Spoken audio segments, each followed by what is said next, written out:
Hello guys, welcome back to our channel. അപ്പോൾ എപ്പോഴും പറയുന്ന പോലെ തന്നെ ഇതിൻ്റെ മുന്നത്തെ എപ്പിസോഡ് കാണാൻ ശ്രമിക്കുക, അല്ലെങ്കിൽ ഇത് ഒരു തേങ്ങയും മനസ്സിലാവില്ല. നിങ്ങൾക്കൊന്നും ഇന്നലെ ഞാൻ ആ പിക്ക് മീ അപ്പ് ഇട്ടത് ഇഷ്ടപ്പെട്ടില്ല എന്ന് എനിക്ക് മനസ്സിലായി. പക്ഷേ ഞാൻ ചെറിയൊരു കാര്യം പറയാം, അത് ലോജിക്കലി നിങ്ങളൊന്ന് ചിന്തിച്ച് നോക്ക്, അപ്പോൾ തന്നെ കാര്യം നിങ്ങൾക്ക് മനസ്സിലാവും.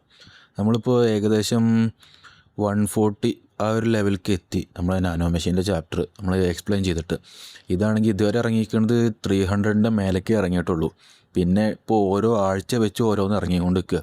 നമ്മളിങ്ങനെ പോവുകയാണെങ്കിൽ പെട്ടെന്ന് തന്നെ അത് കംപ്ലീറ്റ് ചെയ്തിട്ട് പിന്നെ ഓരോ ആഴ്ച ഓരോ എപ്പിസോഡ് എന്നുള്ള രീതിക്കുള്ളൂ വരിക. അപ്പോൾ അത് നിങ്ങൾക്ക് തന്നെയാണ് പണിയാവുക. അപ്പോൾ പലരും അഡിക്റ്റ് എന്ന് പറയുന്നുണ്ട്.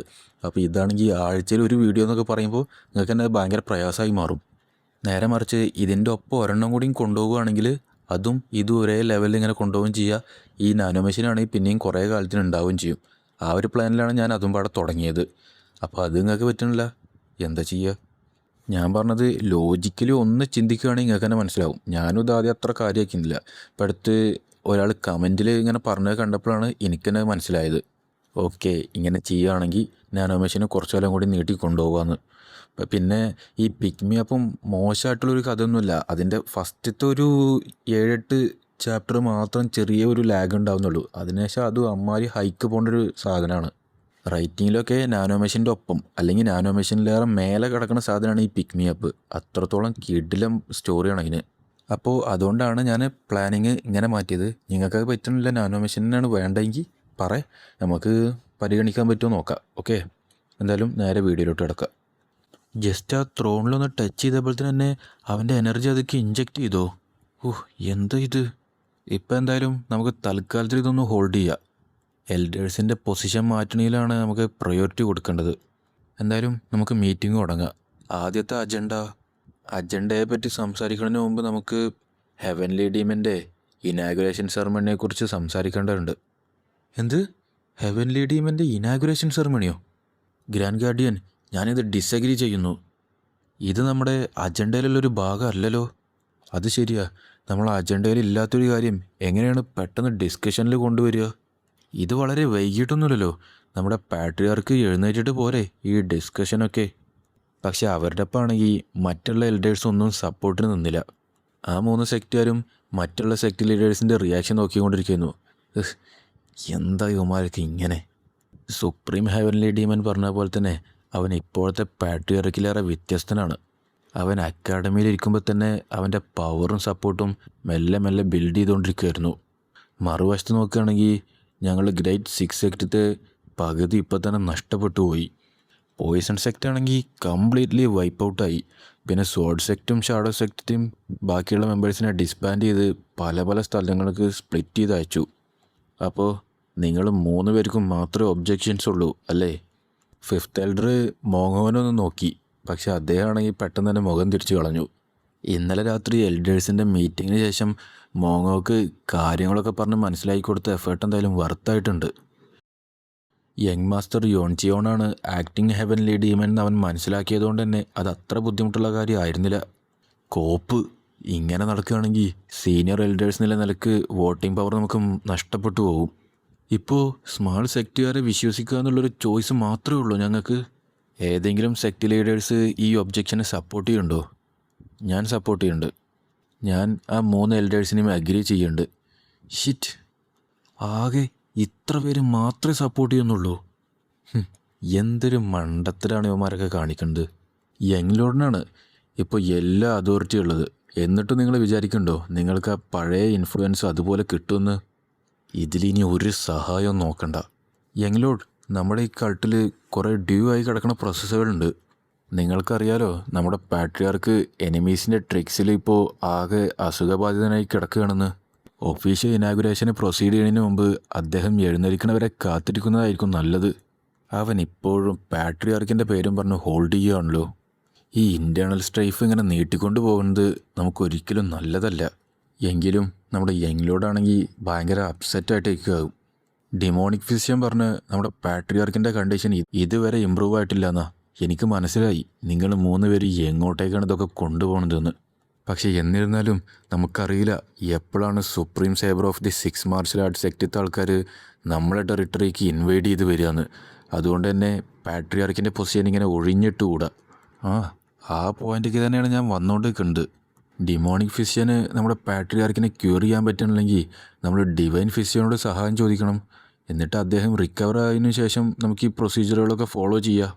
എന്തൊക്കെയായാലും നമ്മുടെ ലീഡർ തന്നെയാണ് ഇപ്പോഴും ഇവിടുത്തെ പാട്രിയാർക്കിൻ്റെ പൊസിഷനിലേക്കുള്ള പ്രൊസീജിയേഴ്സൊക്കെ നമ്മൾ ഇഗ്നോർ ചെയ്യുകയാണെങ്കിൽ പിന്നെ ഈ ഗ്രാൻഡ് ഹാൾ മീറ്റിംഗ് നടത്തേണ്ട ഒരു കാര്യമില്ലല്ലോ. ഇങ്ങനത്തെ ഒരു സിറ്റുവേഷനിൽ പോലും അവരവരുടെ സ്വന്തം ഇൻട്രസ്റ്റുകൾ ഗിവപ്പ് ചെയ്യാൻ തീരെ റെഡിയല്ല. ആ 3 സെക്ടറുടെ ഇൻഫ്ലുവൻസ് റിക്കവർ ചെയ്യാൻ അവന് സമയം വേണം. അതിനാണ് അവൻ ഈ ട്രൈ ചെയ്തുകൊണ്ട് നിൽക്കുന്നത്. എന്തായാലും ഞാനിവിടുന്ന് പോവുകയാണ്. നമ്മുടെ പാട്രിയാർക്ക് റിക്കവറായി വരുന്നവരേക്കും ഒരു ഗ്രാൻഡ് ഹാൾ മീറ്റിങ്ങിനും ഇനി ഞാൻ പങ്കെടുക്കില്ല. അവരെ പോകാൻ അനുവദിച്ചുകൂടാ. അല്ല, അവരെ വിട്ടേക്കൂ. എന്തായാലും ഇപ്പം നമുക്ക് കറക്റ്റായിട്ട് അറിയാം ആരൊക്കെയാണ് നമ്മുടെ എനിമീസ്, ആരൊക്കെയാണ് നമ്മുടെ അലൈസ് എന്നുള്ളത്. പിന്നെ നമ്മളെ കാണിക്കുന്നത് അന്ന് രാത്രി 9 മണിക്ക് ബാങ്ക്വറ്റ് ഹാളാണ്. എനിക്ക് വിശ്വസിക്കാനേ കഴിയണില്ല. നമ്മുടെ കാര്യങ്ങളൊക്കെ ആദ്യം തന്നെ അവർ മനസ്സിലാക്കി നെഗോഷിയേറ്റിന് വേണ്ടി ഇൻവൈറ്റ് ചെയ്തത്. എന്തായാലും എൽഡർ ബൂ, നിങ്ങളുടെ സ്ട്രാറ്റജി വർക്കായിട്ടുണ്ട്. എനിക്ക് വിശ്വസിക്കാനേ കഴിയണില്ല നമ്മുടെ എല്ലാ റിക്വസ്റ്റും അവൻ അപ്രൂവ് ചെയ്യണ കാര്യം. പക്ഷെ കാര്യങ്ങളൊക്കെ ഇത്രത്തോളം സ്മൂത്തായി പോകുമ്പോൾ ഇതൊരു ട്രാപ്പാണോ എന്നാണ് എൻ്റെ പേടി. ഇതെന്തായാലും ഒരു ട്രാപ്പാവില്ല. പക്ഷേ ശ്രദ്ധിക്കേണ്ട ഒരു കാര്യം എന്ന് വെച്ചാൽ ഫുഡും ഡ്രിങ്ക്സുമാണ്. അതെ, നമ്മളെന്തായാലും അത് ശ്രദ്ധിക്കണം. കുറച്ച് ലേറ്റായിപ്പോയി, സോറി. നോക്കുമ്പോൾ നമ്മുടെ യോണും സർ മായും ഇങ്ങനെ വരുന്നത്. യങ്ങിലോഡ്, നിങ്ങൾക്ക് ഞങ്ങളുടെ റെസ്പെക്റ്റ് പേ ചെയ്യുന്നു. ഞങ്ങൾക്ക് വേണ്ടി ഇത്ര അടിപൊളിയായിട്ടൊരു ഫീസ്റ്റ് തന്നെ ഇവിടെ തയ്യാറാക്കി വെച്ചതിന് ഞങ്ങൾ എന്നും നിങ്ങൾക്ക് ഗ്രേറ്റ്ഫുൾ ആയിരിക്കും. എന്തായാലും ആദ്യം തന്നെ ഞാൻ നിങ്ങൾക്കൊരു ഡ്രിങ്ക് ഓഫർ ചെയ്യാം. എൽഡർ ബൂ ഒഴിച്ചു കൊടുത്ത ഡ്രിങ്ക് ആണെങ്കിൽ യോണ് കുടിച്ചു. അതുകൊണ്ട് തന്നെ അവർക്ക് മനസ്സിലായി അതിലെന്തായാലും പോയിസണൊന്നുമില്ലയെന്ന്. ഞാൻ വിചാരിക്കുന്നത് അവർ ഫുഡിലെന്തായാലും ഒന്നും ചെയ്തിട്ടില്ല എന്നാ. എന്തായാലും നമുക്ക് ഈ ചെറിയ വിരുന്ന് ആസ്വദിച്ച് കഴിക്കാം. എന്തായാലും നമ്മുടെ ഫസ്റ്റ് പ്രയോറിറ്റി ആ ഫസ്റ്റിലുള്ള 3 എൽഡേഴ്സിൻ്റെ എംറ്റി ആയി കിടക്കുന്ന പൊസിഷനിലേക്ക് കയറുന്നതാവണം. ആ പൊസിഷൻ കിട്ടിക്കഴിഞ്ഞാൽ നമുക്ക് ഈ കൾട്ടത്തെ മിലിറ്ററിയും ഇന്ത്യൻ അഫയേഴ്സും എല്ലാം കൺട്രോൾ ചെയ്യുക. നമ്മൾ 3 പേർക്കും ആ 6 എൽഡേഴ്സിൻ്റെ പവർ സ്പ്ലിറ്റ് ചെയ്ത് കിട്ടുകയാണെങ്കിൽ അതായിരിക്കും ഏറ്റവും നല്ലത്. കഴിഞ്ഞ 100 വർഷമായിട്ട് ഷാഡോ സെക്റ്റും സോഡ് സെക്റ്റും മോണോപോളൈസ് ചെയ്ത് വെച്ചിരിക്കണ പാട്രിയാർക്കിൻ്റെ പൊസിഷൻ പോലും നമ്മുടെ പിൻഗാമികളുടെ കയ്യിലെത്താൻ സാധ്യതയുണ്ട്. സർവൻസൊക്കെ അവിടേക്ക് പിന്നെയും ഫുഡ് കൊണ്ടുവന്നുകൊണ്ട് നിൽക്കുകയാണ്. എനിക്ക് തോന്നുന്നത് നമ്മുടെ ഫൈറ്റിംഗ് ഫോഴ്സൊക്കെ കണ്ടിട്ട് അവൻ പേടിച്ച് പോയിന്നാ. എന്തായാലും ഇത്രയും ലക്ഷറി ആയിട്ടുള്ള ഫുഡ് പ്രിപ്പയർ ചെയ്യാൻ അവനവൻ്റെ എല്ലാ എഫേർട്ടും എടുത്തിട്ടുണ്ട്. പെട്ടെന്ന് അവിടേക്ക് ഒരു പശുവിനെ കടത്തിക്കൊണ്ട് വന്നു. എന്നിട്ട് അതിനെ അറുത്തിട്ടാണെങ്കിൽ അതും ഗ്രില്ല് ചെയ്യാൻ തുടങ്ങി. ഓ, അവനെ ഫ്രഷ് ആയിട്ട് കട്ട് ചെയ്ത ബീഫിനെ ചാർക്കോളിൻ്റെ മേലിട്ട് ഗ്രില്ല് ചെയ്തുകൊണ്ട് നിൽക്കുക. അതിൻ്റെ ടേസ്റ്റ് എങ്ങനെ ഉണ്ടാവും എന്നറിയാൻ എനിക്ക് കൊതിയായിട്ട് വയ്യ. നിങ്ങൾ ഈ ഫീസ്റ്റ് ഞങ്ങൾക്ക് നേരത്തെ തന്നെ പ്രിപ്പയർ ചെയ്ത് തന്നിക്കുകയാണെങ്കിൽ എത്രയോ നന്നായനെ. ഓൾറൈറ്റ്, എന്തായാലും നമുക്ക് നമ്മുടെ നെഗോഷിയേഷൻ സ്റ്റാർട്ട് ചെയ്യാം. അതിനു മുമ്പ് ഒരു ഡെലിക്കസി ട്രൈ ചെയ്യാൻ നിങ്ങൾ റെഡിയാണോ? ഡെലിക്കസിയോ? ഇത് ഞാനിപ്പോൾ കുറച്ച് കാലം മുമ്പ് കഴിച്ചൊരു ഫുഡാണ്. ഈ ഡെലിക്കസി ബീജിങ്ങിൽ ഭയങ്കര ഫേമസ് ആണ്. നമ്മളെന്തായാലും ഇവിടെ ഒരു ഫ്രണ്ട്ലി റിലേഷൻ ബിൽഡ് ചെയ്യാൻ നിൽക്കുകയല്ലേ. അപ്പോൾ ആ ഡെലിക്കസി നിങ്ങൾക്ക് ട്രീറ്റ് ചെയ്യാൻ വേണ്ടി ഞാൻ ആഗ്രഹിക്കുന്നുണ്ട്. യോൺ അവിടുന്ന് നീറ്റ് നേരെ ആ സർവൻറ്റിൻ്റെ അടുത്ത് പോയി അവൻ്റെ അടുത്ത് എന്തോ പറഞ്ഞു. അതിനുശേഷം ആ കത്തി വാങ്ങിയിട്ട് ആ പശുവിൻ്റെ ഹൃദയം തന്നെ പുറത്ത് കട്ട് ചെയ്തെടുത്തു. ശേഷം അതാണെങ്കിൽ ഭയങ്കര ചെറുതായിട്ട് ഇങ്ങനെ സ്ലൈസ് ചെയ്തെടുക്കാൻ തുടങ്ങി. അതൊരു കൗവിൻ്റെ റോ ഹേർട്ടല്ലേ. നിങ്ങൾക്കിത് വേണമെങ്കിൽ ചെറിയൊരു സാൾട്ടിൽ ഡിപ്പ് ചെയ്ത് കഴിക്കാം. പക്ഷേ ഞാനുണ്ടാക്കി ഈ സോസിൽ ഡിപ്പ് ചെയ്ത് കഴിക്കുകയാണെങ്കിൽ അത് കൂടുതൽ ഡെലീഷ്യസ് ആവും. ഓ, ഞാനിത് കണ്ടിട്ട് കുറേ കാലമായി. ഇവന് എല്ലാ തരത്തിലുള്ള സാധനവും കഴിക്കുമോ?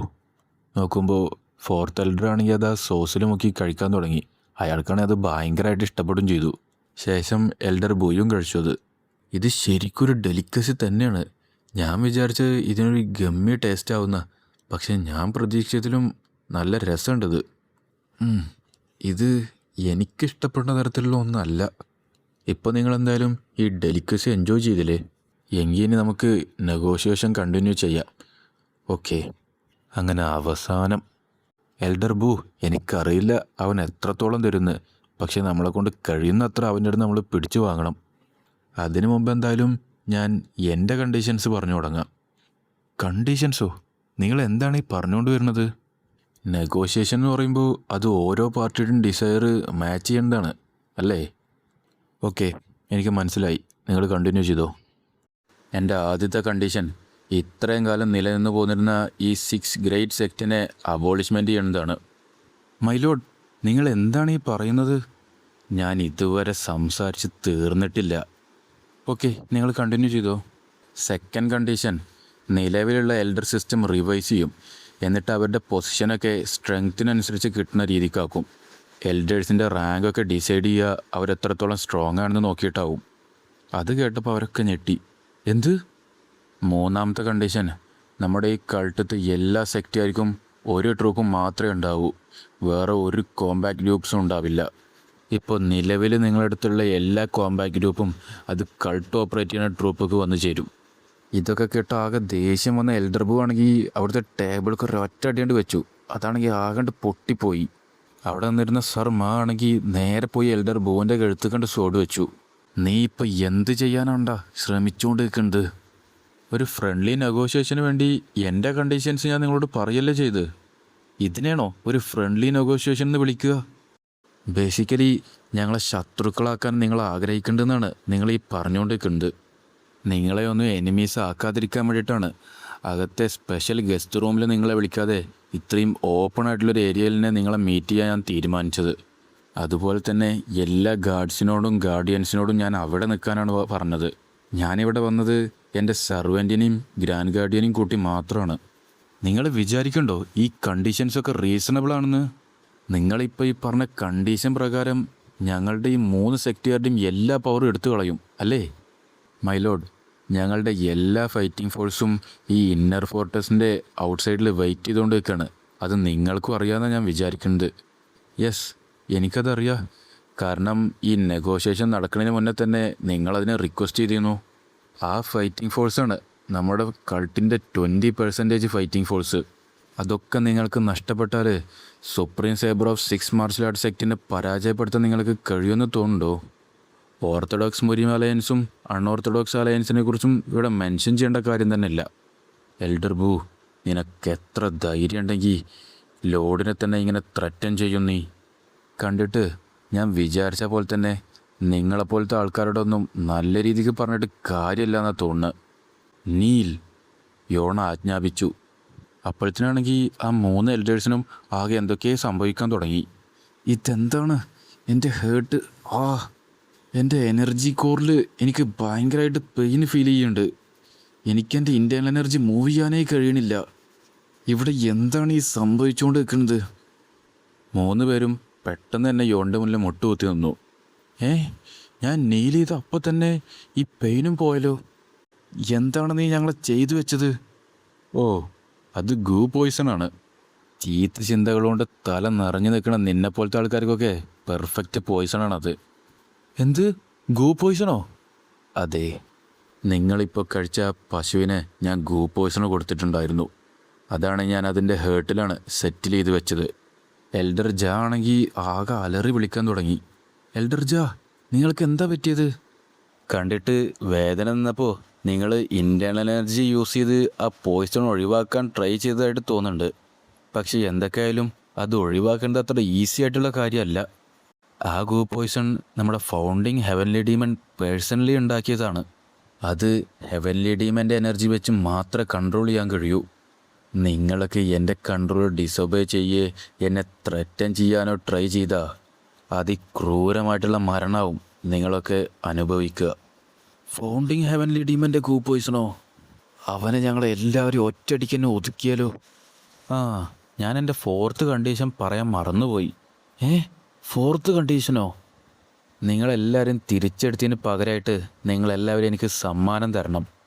നമ്മുടെ ഈ ഫ്രണ്ട്ലി റിലേഷൻഷിപ്പിൻ്റെ നല്ലതിന് വേണ്ടിയിട്ട് എനിക്ക് നമ്മുടെ പാട്രിയാർക്കിൻ്റെ ഓരോ വൈഫുമാരുടെയും കൈ വേണം. പിന്നെ നമ്മളെ കാണിക്കുന്നത് ലോഡിൻ്റെ ചാമ്പറാണ്. ഞാൻ വിചാരിച്ചത് അറ്റ്ലീസ്റ്റ് എൽഡേഴ്സ് എന്ന നിലക്ക് അവർക്ക് കുറച്ചെങ്കിലും സെൽഫ് റെസ്പെക്റ്റ് ഉണ്ടാവുന്ന. പക്ഷേ എനിക്ക് തോന്നുന്നത് അവരുടെ ജീവനാണ് ഏറ്റവും കൂടുതൽ വാല്യൂ നൽകുന്നതെന്നാണ്. ഹിഡൻ സെക്റ്റത്തെ ലേഡി ജാ ഓൾറെഡി മരിച്ചതുകൊണ്ട് തന്നെ എൽഡർ ജാക്ക് അദ്ദേഹത്തിൻ്റെ റിലേറ്റീവ്സിൻ്റെ ആരുടെയും ബ്ലഡ് സ്പില്ല് ചെയ്യേണ്ടി വന്നില്ല. പക്ഷെ അങ്ങനെ എങ്ങാനും സംഭവിച്ചിരുന്നെങ്കിൽ അവനെന്തായാലും അവൻ്റെ ജീവൻ രക്ഷിക്കാൻ വേണ്ടി എന്ത് വേണമെങ്കിലും ചെയ്യുമായിരുന്നു. എനിക്ക് കഴിയുമായിരുന്നെങ്കിൽ ഞാൻ ഇപ്പം തന്നെ അവരെല്ലാവരെയും കൊന്നേനെ. പക്ഷേ നമ്മുടെ കൾട്ടത്തെ ഇപ്പോഴത്തെ ഫൈറ്റിംഗ് ഫോഴ്സ് വെച്ച് നോക്കുമ്പോൾ അവരെ ഡീൽ ചെയ്യാൻ ഏറ്റവും നല്ല മാർഗം ഗൂ പോയ്സണാണ്. അത് വെച്ച് അവരെ കൺട്രോൾ ചെയ്യാനും പറ്റും, അവരുടെ ആ ഫൈറ്റിംഗ് ഫോഴ്സിനൊക്കെ സ്പ്ലിറ്റ് ചെയ്യാനും പറ്റും. ഇത് തന്നെയായിരുന്നു മുമ്പത്തെ പാട്രിയാർക്കുമാരും ചിന്തിക്കേണ്ടിയിരുന്നത്. ഫൈറ്റിംഗ് ഫോഴ്സ് കുറയുമെന്നുള്ള പേടി കാരണം ഇൻറ്റേർണൽ എനിമീസിനെ ഒഴിവാക്കാൻ പറ്റിയിട്ടില്ലെങ്കിൽ ഇതിനൊരു ആൻസർ മാത്രമേ ഉള്ളൂ. അവരുടെ ഒന്നും ആവശ്യമില്ലാത്ത രീതിക്ക് തന്നെ ഞാൻ ഈ കൾട്ടിൻ്റെ ഫൈറ്റിംഗ് ഫോഴ്സ് പവർഫുള്ളായിട്ട് ഗ്രോ ചെയ്യണം. ഞാൻ പുതിയ മാർഷൽ മാസ്റ്റേഴ്സിനെ ഗ്രോ ചെയ്തെടുക്കും. മൈ ലോഡ്, അങ്ങ് ഫോർമൽ റോബ് വിയർ ചെയ്യേണ്ട ടൈമായി. ഓ, ഇപ്പം തന്നെ സമയമായോ? പിന്നെ നമ്മളെ കാണിക്കുന്നത് കൾട്ടത്തെ ഇന്നർ ഫോർട്രസ് ഗ്രാൻഡ് അസംബ്ലി പവിലിയനാണ്. അവിടെ ആണെങ്കിൽ ജനങ്ങളൊക്കെ തടിച്ചുകൂടി നിൽക്കുക. പ്ലീസ് നിങ്ങളൊന്ന് ബാക്കിലോട്ട് നിൽക്കൂ. ഇനി ഞാൻ ഇവിടുന്ന് എങ്ങനെ ബാക്കിലോട്ട് പോവുക? ഞങ്ങൾക്കും ആഗ്രഹമുണ്ട് ഈ കൾട്ടിൻ്റെ ന്യൂ റൂളറിനെ അടുത്തുനിന്ന് കാണാൻ. നിങ്ങൾ പറയണതൊക്കെ എനിക്ക് മനസ്സിലായി, പക്ഷെ അത് ഡേഞ്ചറാണ്. നിങ്ങളൊക്കെ ഒന്ന് ഡിസ്റ്റൻസിൽ നിൽക്ക്. ഓ, അത് സ്റ്റാർട്ട് ചെയ്യാൻ പോകുമെന്നാണ് തോന്നുന്നത്. ഓ, ഇനാഗുറേഷൻ സെറമണി അങ്ങനെ ഫൈനലി സ്റ്റാർട്ട് ചെയ്തു.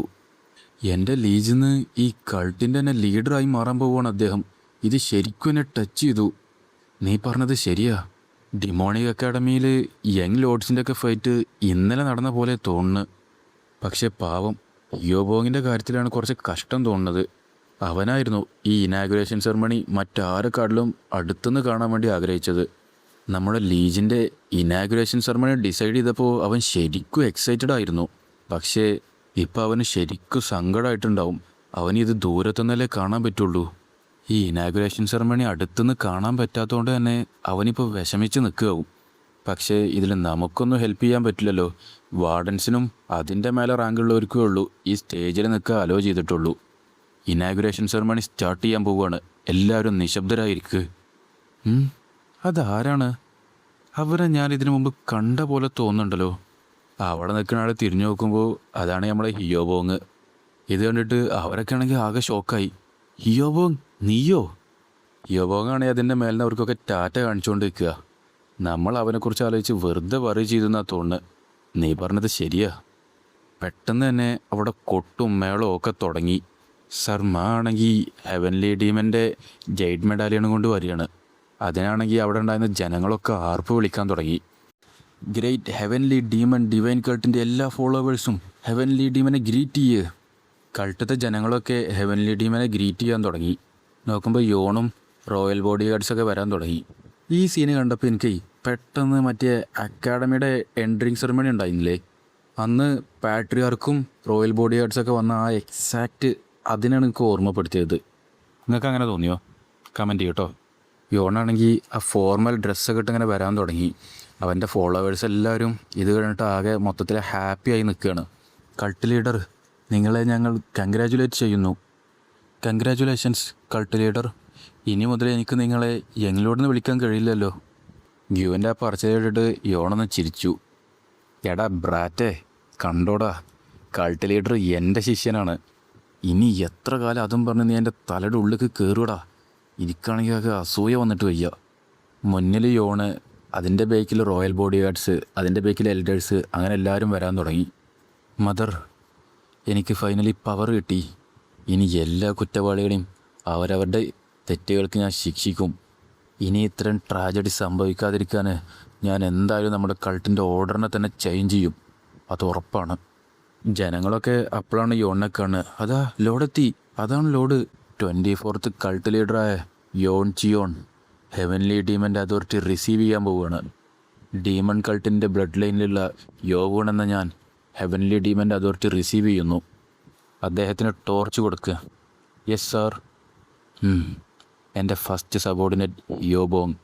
ഞാൻ ഏത് സിറ്റുവേഷനിലാണെങ്കിലും എന്നെ എപ്പോഴും വിശ്വസിച്ച് എൻ്റെ കൂടെ നിന്നവൻ. Congratulations cult leader. ഈ ഒരു നിമിഷം ഞാൻ ഒരു കാലത്തും മറക്കില്ല. യോണ് ആ ടോർച്ച് വാങ്ങി. എനിക്കും അതുപോലെ തന്നെയാണ്. അത് കേട്ടപ്പോഴത്തേന് യോബോങ്ങാണെങ്കിൽ കരയാൻ തുടങ്ങി.